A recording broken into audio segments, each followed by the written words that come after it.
নমস্কার। আজকে আমার নিবেদন মনোমোহিনী, কণ্ঠে এবং কলমে বাপন মান্না। এই মনোমোহিনী কবিতাটি মূলত লেখা হয়েছে প্রকৃতিকে নিয়ে।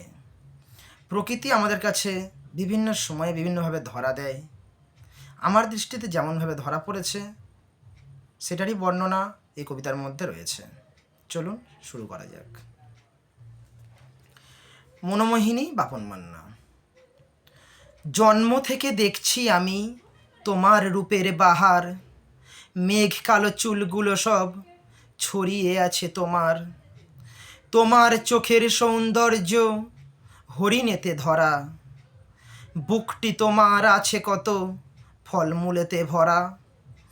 ঠোঁটটা তোমার বিস্ময়কর ফুলেতে বেষ্টিত, তোমার দেহের গঠন দেখে হই যে আকৃষ্ট। কোলটি তোমার স্নেহময়ী সন্তানেতে ভরা, মনটা তোমার তাই তো গো শিশুর মনে গড়া।